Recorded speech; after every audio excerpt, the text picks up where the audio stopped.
মুরব্বি মুরব্বি এত তাড়াতাড়ি উঠে গেলি হবে কেন? সিপি দিয়ে বসে থাকা যায় না? হ্যাঁ, এটা তো সাংস্কৃতিক অনুষ্ঠান না? আমি তো ওইভাবে আমাকে ইনফরমেশন দেয়া হয়, ইনফরমেশন একটু মিসিং হয়েছে। আমি জানি ওয়াজ মাহফিল, সেইভাবে একটা প্রস্তুতি নিয়ে আসছি আলহামদুলিল্লাহ। আগামীতে আমরা ইনশাআল্লাহ সাংস্কৃতিক অনুষ্ঠান করব, থাকবেন ইনশাআল্লাহ। নরেন্দ্র মোদীকে ফোন কল করব, হ্যাঁ দরকার আছে না নাই? নরেন্দ্র মোদীর কাছে কি করতে হবে? এই হ্যালো, এই হ্যালো, হ্যাঁ হ্যাঁ मोदी जी, है नरेंद्र मोदी है ना? हाँ तुम कैसा है? ठीक है, तो बांग्लादेश क्यों काटी मारेगा? हाँ तुम्हारा समस्या क्या हुआ? তোকে ওই টিভি দিয়ে সব উল্টো পাল্টা নিউজ প্রচার করে কোন যুক্তি? এ দেশে তো আমরা হিন্দু বৌদ্ধ খ্রিস্টান মানে অনেক আচ্ছা আছি, হ্যাঁ আচ্ছা থাকে গা না, তা তোমারা ওদিকে কিউ জ্বলে গা? হ্যাঁ জ্বলে না জ্বলে? আমাকে নেত্রী নিয়ে যাই ওখানে রাখলি কিসের জন্য? 16 বছর ধরে শাসন করিয়েছে আমাকে নেত্রী, তুই নিয়ে গেছিস তোর ও তোর জিনিস শয়তান কোথাকার। আমাকে নেত্রী আমাকে দেশে থাকবে, তুই নিয়ে দরকার কিটাই? আবার এখন তুমি আবার আমাকে দেশের পিছনে কাটি করি বেড়াচ্ছ। চট্টগ্রামে মারল খারা মরল খারা আর কাঁদছিস খারা? মারলি আমাকে, মারলাম আমরা, আবার কাঁদতে চাও তোমরা? পাখা বখরার জায়গা খুঁজি পাও না, কাঠি খুলি देना पड़ेगा तुम्हारे, तुम्हारे काठी खोलना पड़ेगा। इधर भी आएगा ना वो तुम्हारा देश लोग बोला वो बांग्लादेश आएगा, वो बॉर्डर को पास आएगा तो केसी दिए वो काटना पड़ेगा, आगे घसांग करेगा तारपरे ढुकाएगा। हाँ पाखा में पैसा ना, ये बांग्लादेश शाहजलालेर बांग्लादेश है ना, तितुमीरेर बांग्लादेश, खानजहानेर बांग्लादेश, ये नरेंद्र मोदीर बांग्लादेश नहीं है भाई। वो तुम्हारा प्रोडक्ट जो छिलो से उधर भी चलिया गया था। हाँ इधर भी आसो खेला হবে, হ্যাঁ খেলা হয়েগা, वो क्रिकेट ना से खेला आलादा खेला, आइसो কাটাকাটি। হ্যাঁ ধন্যবাদ। হয়েছে সাংস্কৃতিক অনুষ্ঠান হয়েছে? বাবা রে, ওরে বাবা সব করে দিলাম। আমার আমির সাহেব এখন কথা বলবো, রিকোয়েস্ট আছে, প্রশ্ন আছে। হুজুর সুদ ঘুষ হারাম কেন, নতুন করে বলবো কেন? গানটা শোনাবো।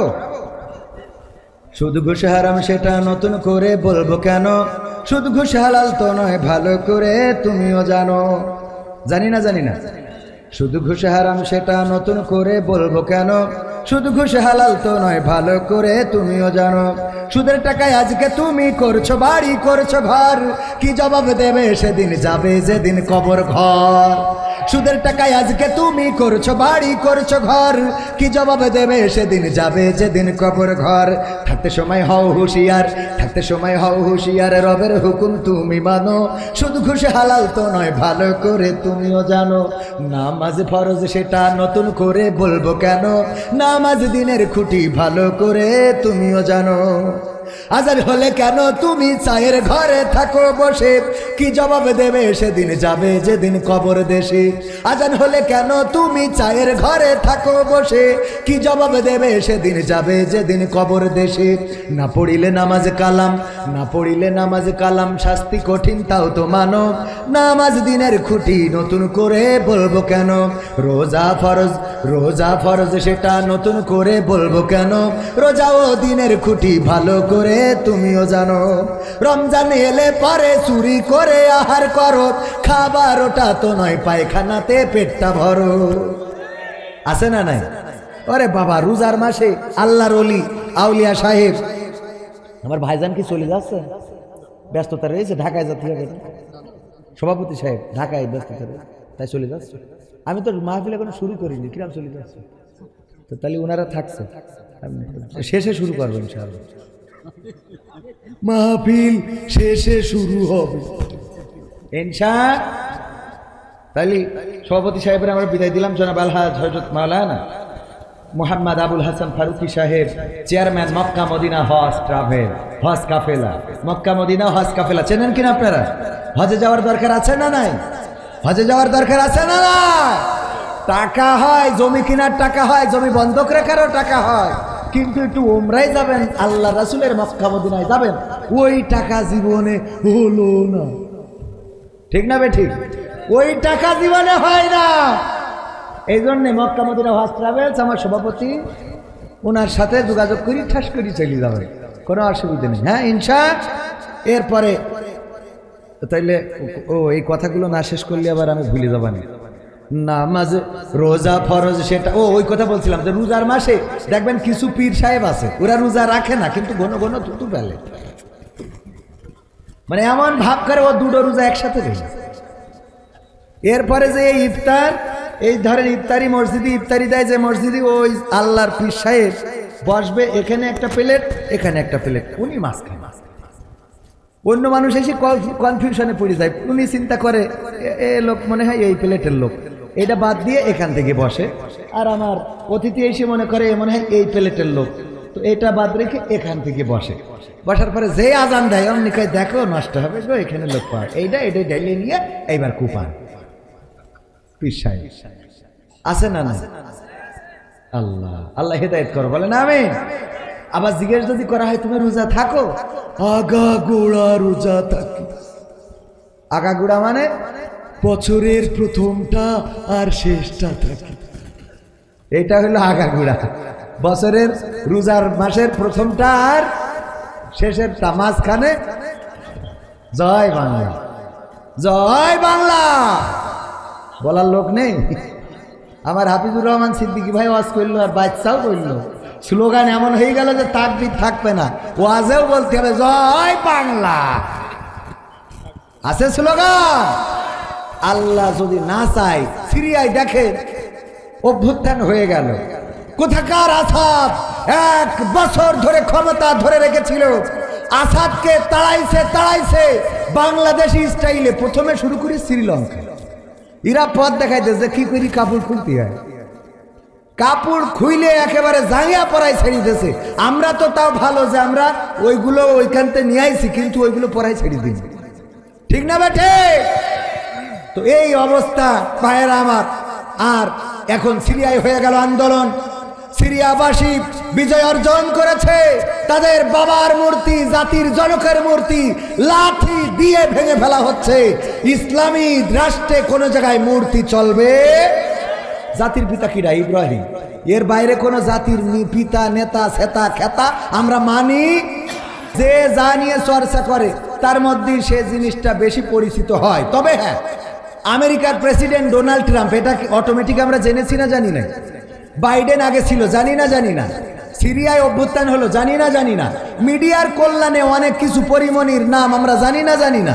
এগুলো আমরা তাদের ভালোবাসলেও জানি, না বাসলেও জানি। কিছু নাম, কিছু কথা, কিছু ঘটনা আমরা চাইলেও আমাদের সামনে পড়ে, না চাইলেও আমাদের সামনে পড়ে। আমার আমির হামজা ভাই উনি সুন্দর করে একটা বিষয় বুঝাতে যে বুঝিয়েছেন যে আজকে আল্লাহর দেওয়া চেহারা সৌন্দর্য, এই বিশ্বের 256টা দেশে বিশ্ব সুন্দরী প্রতিযোগিতা হয়, এবং যেই সব জায়গায় মাপজোক করে সুন্দরী বানায়, এগুলো নাউজুবিল্লাহ করা তো যাবেই না। তবে এবার যে বিশ্ব সুন্দরী হয়েছে, অনলাইনে তাকে দেখা যাবে, তার নাম নাকি রাশ্মিকা মান্দারা না ইন্দিরা গান্ধীরা, যাই হোক, এই লোক, এই মেয়েটা বলেছে যে আল্লাহু আকবার বলে একটু তাকাই দেখেন যে কেমন সুন্দর করে আল্লাহ বানাইছে। অথচ পৃথিবীর এদের থেকে বেশি সুন্দরী ছিল 5 জন রমণী, তার মধ্যে আমাদের আদি মাতা হাওয়া আলাইহিস সালাম, বলেন সুবহানাল্লাহ।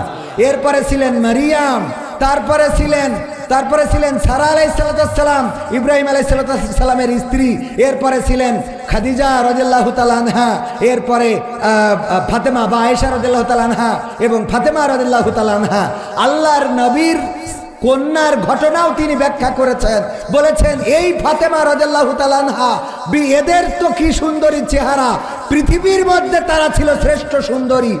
এই শ্রেষ্ঠ সুন্দরীরাও নিজেদেরকে প্রদর্শন করে বেড়ায় নাই, দেখাই নাই, বরং ফাতেমা রাদিয়াল্লাহু তাআলা আনহা ইন্তেকালের সময় বলেছেন, আমি মৃত্যুর পরে ওগো আলী তুমি আমার জানাজা করবা, গভীর রাতে আমার দেহের উপরে এমন কাপড় বিছায়ে রাখবা যেন কাপড়টা দেখেও কেউ বুঝতে না পারে যে আমি কতটুকু মোটা ছিলাম, আমাকে এমনভাবে রাখবা যেন কেউ জানতে না পারে আমি কতটুকু লম্বা ছিলাম, আমাকে এমনভাবে রাখবা পৃথিবীর মানুষ যেন কল্পনা করতে না পারে ফাতেমা রাদিয়াল্লাহু তাআলা আনহা এই গড়নের ছিলেন, এই মাপের ছিলেন, এই লম্বা ছিলেন, এই ওজনের ছিলেন, এতটুকু যেন না হয়। অল্প মুষ্টিমেয় কিছু মানুষকে খবর দিয়ে, যারা খুবই কাছের, তাদেরকে দিয়ে রাতের অন্ধকারে জানাজা পড়িয়ে আমাকে কবরস্থ করবা, আমার যেন পৃথিবীর কোনো মানুষ না দেখতে পায়, এমনকি কবরটা পর্যন্ত পৃথিবীর মানুষ যেন জানতে না পারে এটা ফাতেমা রাদিয়াল্লাহু তাআলা আনহার কবর। যেই কবর দেখে বুঝতে পারে তাইলে মনে হয় এতটুকু লম্বা ছিল। কথা কি বোঝা গেছে? এই কথাটা বলতে যে উনি একটা নাম নিয়েছেন, আর অনলাইনের ষড়যন্ত্র, অনলাইনে প্রোপাগান্ডা, তার বিরুদ্ধে পরিকল্পনা করে ষড়যন্ত্র চালানো হচ্ছে, তার বিরুদ্ধে পরিকল্পনা করে লেগেছে। আমার আমির হামজা ভাইয়ের পিছনে যারা লেগেছে তাদেরকে বলতে চাই, কাটিং করে শার্টকাট করে কোনো অংশ ছাড়বেন না। 2 ঘন্টা যদি একটা বক্তা কথা বলে, এর মধ্যে অনেক কথা আসে না। আমি খেলা হবে বলেছি না বলি নাই? আমি বলেছি ওই বর্ডারে বিসি কেটে যাচ্ছে, বলেছি না বলি নাই? তো এর মধ্যে ভালো কথা বলেছি, ধরেন 2 ঘন্টার মধ্যে 1 ঘন্টা 50 মিনিট আর 10 মিনিট খারাপ কথা ধরে নেন বললাম। আপনি 10 মিনিট নিয়ে আলোচনা করছেন আর 1 ঘন্টা 50 মিনিট কোনে গেল? কথা কয় না। 10 ঘন্টা নিয়ে আলোচনা করেন, 1 ঘন্টা 45-50 মিনিট হারাই গেল জীবন থেকে। আপনারা তো ইচ্ছা করে অপেক্ষায় ছিলেন যে কোন ভুলটা করে আমরা সেই ভুলের দিনই রোল বাজানো শুরু করব। এইগুলো বাংলাদেশের জনগণ খায় না। আমির হামজার যে জনপ্রিয়তা, বাংলাদেশ আকাশচুম্বী জনপ্রিয়তা, যেখানেই যায় হাজার হাজার নয় লাখো লাখো তৌহিদি জনতার ঢল নামে। এটা কোনো কিছুর জন্য নয়, শুধুমাত্র আল্লাহর কোরআনের জন্য। বলেন ঠিক কিনা? সুতরাং এই জনপ্রিয়তাকে শেষ করা যাবে না। যারা পরিকল্পনা করে তার পিছনে লেগেছ, রাশমিকা মান্দিরা না ইন্দিরা, যার নাম বলেছে তুমি যদি আল্লাহর ওলি হও, এই নাম তুমি জানলে কি করে? কথা কয় না। তুমি পরহেজগার, আমি মানছি। ও পরহেজগার, কেমন পরহেজগার? এক দেওর ভাই থাকে মালয়েশিয়ায় বিদেশে, ভাবির সাথে বুঝতে পারিছেন, ভাবির সাথে এখন ওই একদিন 1 রাত 2 রাত 5 রাত হঠাৎ করে এলাকার লোকজন বললো ও ভাবির সাথে তো বেকায়দা করছে, না এটা তো ধরতে হবে। যেদিন ঢুকেছে ঘরের মধ্যে অমনি সবাই যেয়ে দরজা আটকাইছে, ও পিছন দিয়ে তাড়াতাড়ি দিয়েছে দৌড়। এক বেড়া ফাঁকা ছিল, ফাঁকাতে বেরোয় এসে তারপরে ঘরে ঢুকে যায় নামাজ বিছাইয়ে তাহাজ্জুদে পড়ে রয়েছে, সিজদায় পড়ে রয়েছে। যেই লোকজন বলছে ওঠ, বলছে খেয়াল ওঠ, তা বলছে আমি সিজদায় রয়েছি না, তাহাজ্জুদে ডাকিস না এখন, আমি এখন এসকে পাগল আগে ওঠ। তুই তো পরহেজগারে তো বুঝতে পারছি, এখন ব্যান রাত্রি সিজদা দিচ্ছিস মানে তো তুই তো পরহেজগার, মানে কি তুই তো ওলিয়া উলিয়ার পর্যায়ে চলে গেছিস। কিন্তু দুঃখ হইলো তোর স্যান্ডেল জোড়া ভাবির খাটের তলে কেন? তুই তাহাজ্জুদ পড়া লোক, আমার তো মান কি অসুবিধা, তো তোর স্যান্ডেল ভাবির খাটের নিচে থাকলো কেন? তা যারা আমির হামজার এই নাম নিয়ে সমালোচনা করতে চাও যে এই নাম আমির হামজা জানলো কি করে, আমির হামজা না হয় খারাপ মানুষ, জানলো, তুই জানলি কি করে? তোর স্যান্ডেল খাটের নিচেই কেন? কথা কি বোঝা গেছে? এই জন্য এইসব ফাঁদে মুসলমানরা পা দেয় না, ষড়যন্ত্রকারীরা ষড়যন্ত্র করতেই থাকে। বাংলাদেশের জনগণ বোঝে যে কাকে দরকার আর কাকে দরকার। কথা কয় না। আমার মিজানুর রহমান আজহারি ভাই যখন বললেন রাসূল 6 প্যাক ছিলেন, বডিটা বোঝাতে যে উনি শব্দটা, ল্যাঙ্গুয়েজটা ইউজ করে ফেলেছিলেন। আল্লাহ মাফ করুন যদি এই শব্দ ইউজ করা বা এই ল্যাঙ্গুয়েজটা ব্যবহার করা অন্যায় হয়ে যায়, আল্লাহ তাকে ক্ষমা করুন। কিন্তু সেটাকে কেন্দ্র করে গোটা বাংলাদেশে একটা প্রোপাগান্ডা চালানো হয়েছিল। এই প্রোপাগান্ডায় জনপ্রিয়তা বেড়েছে না কমেছে? আপনি মিথ্যা প্রচার করে তো লাভ নাই। আল্লামা সাইদিকে রাজাকার বানানো হয়েছে, ধর্ষক বানানো হয়েছে, জেনাকার বানানো হয়েছে, লুণ্ঠনকারী বানানো হয়েছে, চোর বানানো হয়েছে, ডাকাত বানানো হয়েছে, 4টা বছর কারাগারে রাখা হয়েছে। কিন্তু সেই আল্লামা সাইদির জানাজায় বাধা দেওয়া সত্ত্বেও যত মানুষ হয়েছে, এই দেশের জাতির পিতার জানাজায় এত হয়নি। হয় নাই মানে কি? জানাজা পড়ার লোকই তো হয়, ঠিক না বেঠে? সুতরাং প্রোপাগান্ডা যত, জনপ্রিয়তা তত, আর প্রমোট করেন যত, লোক লাথি মেরি পানিতে চুবাই তত। চুবাইছে না চুবাই না? গণতন্ত্র চিনি না আমি, জানি না গণতন্ত্র, গণতন্ত্র দেখিনি আমি, শুনেছি গণতন্ত্র, গণতন্ত্র চিনি না আমি, জানি না গণতন্ত্র, গণতন্ত্র দেখিনি আমি, শুনেছি গণতন্ত্র। শুনেছিলাম আমি বাংলাদেশে গণতান্ত্রিক রাজা, যখন যারে মনে চেয়েছে ধরে দিয়েছে সাজা। শুনেছিলাম আমি বাংলাদেশে গণতান্ত্রিক রাজা, যখন যারে মনে চেয়েছে ধরে দিয়েছে সাজা। কাউকে দিয়েছে ফাঁসির দণ্ড, রেখেছে আয়না ঘরে, কাউকে আবার লাশ বানিয়ে ভাসিয়েছে সাগরে। ঠিক না বেঠে? কাউকে দিয়েছে ফাঁসির দণ্ড, রেখেছে আয়না ঘরে, কাউকে আবার লাশ বানিয়ে ভাসিয়েছে সাগরে। করেছে এসব কিসের জোরে? ছিল কি দাদার মন্ত্র? কেমন গণতন্ত্র ছিল, কেমন গণতন্ত্র, গণতন্ত্রের আড়ালে ছিল রয়ের ষড়যন্ত্র। কেমন গণতন্ত্র ছিল, কেমন গণতন্ত্র, গণতন্ত্রের আড়ালে ছিল দাদার ষড়যন্ত্র। শুনেছি আগে নির্বাচনে লাগতো টাকার নোট, দেখেছি আমি ভোট করিতে লাগেনি কোনো ভোট। ঠিক না বে ঠিক? ভোট কি লেগেছে?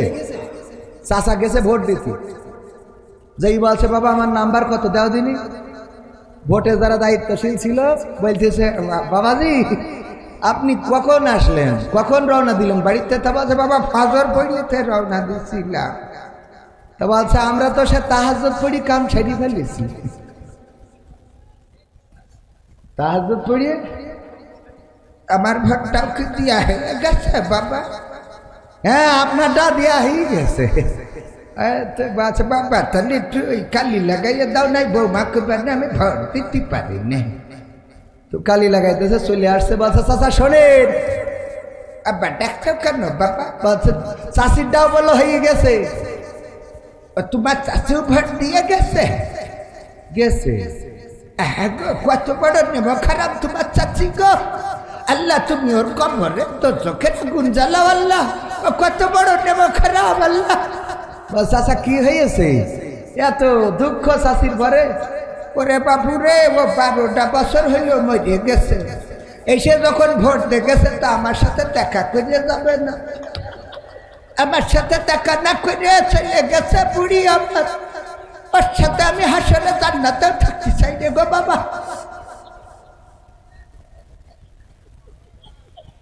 খেলা হবে। ঠিক আছে তো বাজান? শুনেছি আগে নির্বাচনে লাগতো টাকার নোট, দেখেছি আমি ভোট করিতে লাগেনি কোনো ভোট। ভোটের আগে পাশ হয়েছে মন্ত্রী মিনিস্টার, লাগেনি মিছিল, লাগেনি মিটিং, লাগেনি তো পোস্টার। ভোটের আগে পাশ হয়েছে মন্ত্রী মিনিস্টার, লাগেনি মিছিল, লাগেনি মিটিং, লাগেনি তো পোস্টার। নির্বাচন কমিশন ছিল ইন্ডিয়ান কোন যন্ত্র। কেমন গণতন্ত্র ছিল, কেমন গণতন্ত্র, গণতন্ত্রের আড়ালে ছিল দাদার ষড়যন্ত্র। কেমন গণতন্ত্র ছিল, কেমন গণতন্ত্র, গণতন্ত্রের আড়ালে ছিল রয়ের ষড়যন্ত্র। বিরোধী দল যারা সংসদে ছিল তারা ছিল পোষা ময়না, দেশ জ্বলে পুড়ে হয়েছিল ছাই তবুও তো কিছু কয় না। বিরোধী দল যারা সংসদে ছিল তারা ছিল পোষা ময়না, দেশ জ্বলে পুড়ে হয়েছিল ছাই তবুও তো কিছু কয় না। শাসনে ছিল না সততা নিষ্ঠা, বিচারের ছিল না মান, সংসদে বুঝি তাই শোনা যেত মমতাজের গান। শাসনে ছিল না সততা নিষ্ঠা, বিচারের ছিল না মান, সংসদে বুঝি তাই শোনা যেত মমতাজের গান। বিরোধী দল নাই, ওটা তো ছিল ডিজিটাল ষড়যন্ত্র। কেমন গণতন্ত্র ছিল, কেমন গণতন্ত্র, গণতন্ত্রের আড়ালে ছিল দাদার ষড়যন্ত্র। কেমন গণতন্ত্র ছিল, কেমন গণতন্ত্র, গণতন্ত্রের আড়ালে ছিল মোদির ষড়যন্ত্র।